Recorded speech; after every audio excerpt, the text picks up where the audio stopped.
Now, this is something I wanted to touch on quickly because these were the seats at the show. And there's actually a part in the show notes that I'll talk about because they mention it. So, to quote Matteo Blazy's comment on the seats in the show notes, it says, "It was the idea of the ark, a joyful world with a sense of wonder, populated by friendly companions that make you smile and say, wow. The seats for the show feature 60 animals inspired by the iconic Sacco chair, crafted entirely in leather. They sit low to the ground, so you have a different perspective when you sit on them.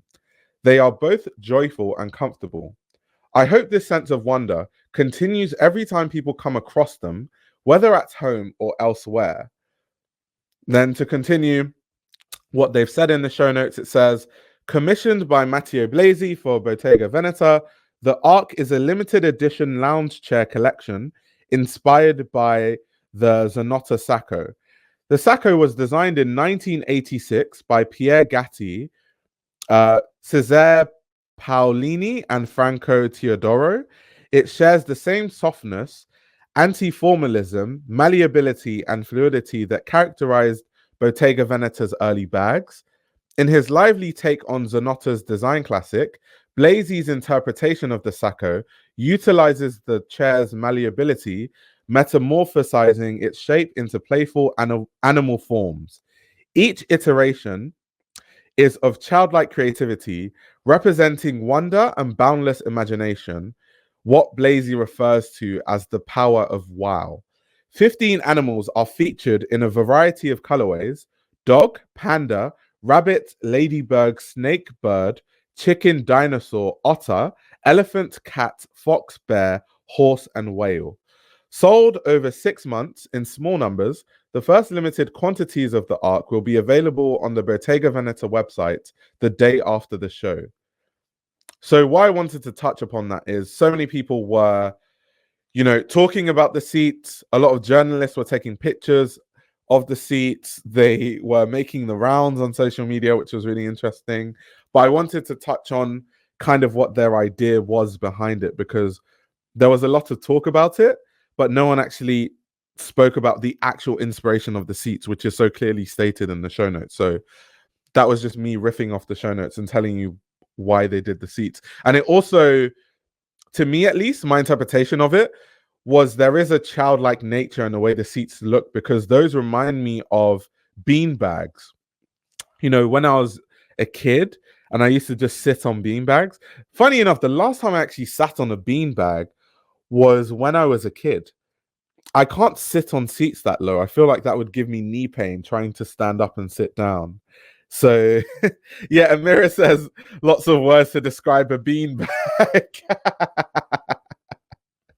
That's funny. So it would be very interesting, people paying all this money to sit on what is essentially a very luxe animal childlike beanbag made by Bottega Veneta. So that should be really interesting. Someone is asking me how much they cost. I don't actually know. I didn't check the prices of the seats. Let me see if I can figure that out on their website, since they said some of them will be available to buy on their website. Let's see. This is Bottega's website. They call it the lounge chair edition. Okay, this is in AED. I need to figure out how can I change the location so we can get it in like dollars or something. We need to ship somewhere else. Let's ship to the USA. Not Canada, United States. Confirm. Let's see what the prices are in dollars.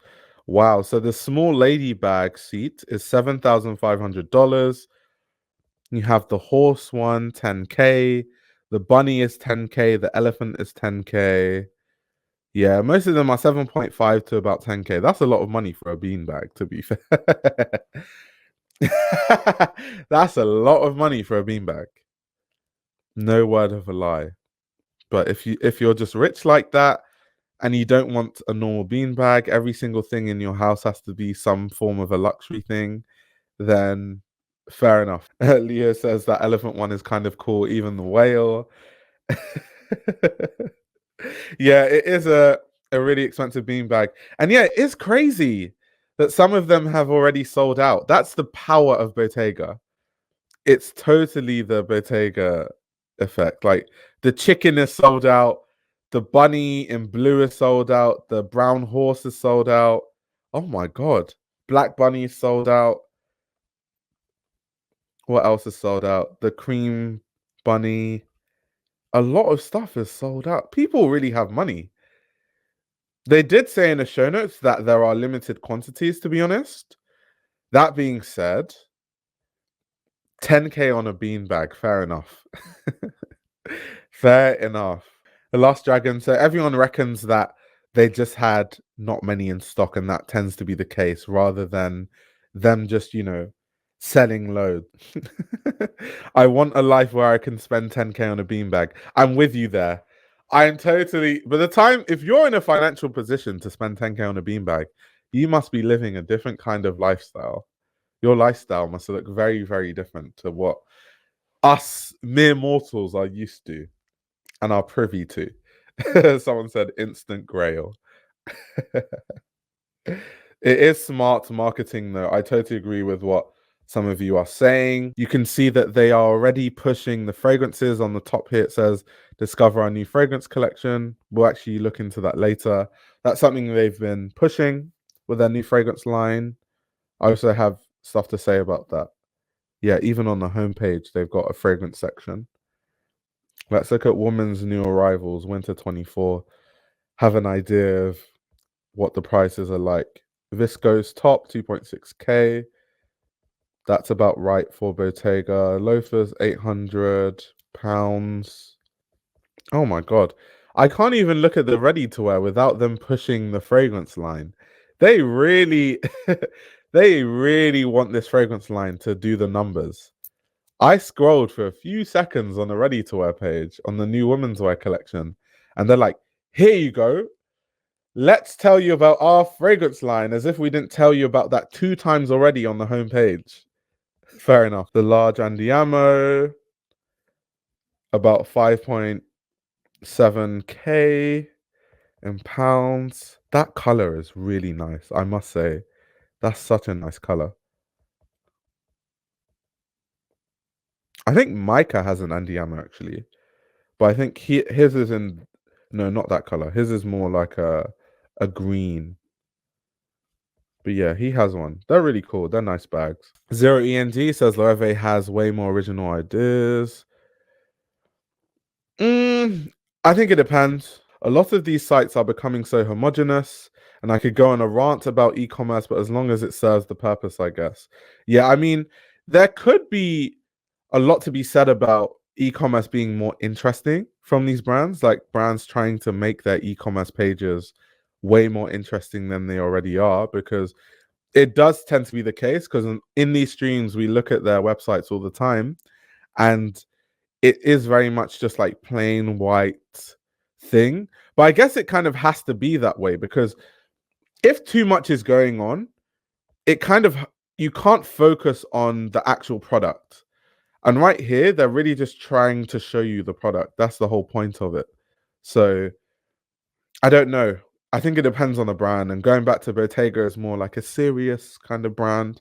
For them to have all these crazy ass colors and you scroll to the left and everything's hovering on the screen, I don't think their customer base would appreciate that, to be honest. But there are other brands that you would think would be more playful that I think could look into making their websites more interesting. But I think in the case of Bottega, having a boring ass website like this is more on brand. He says, I understand the psychology behind most sites being very easy to navigate and streamline customers towards purchase. Exactly.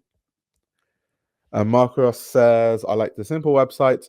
It gives me a headache trying to buy from some of those artsy ones. Yeah, and that's exactly what I was saying. It's like sometimes it makes it difficult to just focus on the product if too much stuff is happening. This YouTube channel runs on your support. If you want to support the channel, you can subscribe to my Patreon. You'll gain access to exclusive content that includes everything from my Patreon podcast, where I give a behind-the-scenes insight into the fashion industry, as well as a fashion book club, where I review my favorite fashion books. You can also check out my fashion ebook, which highlights the best fashion journalists to follow, definitions of common fashion terminology, and how to determine what a good source of fashion information is. The links to everything are in the description below.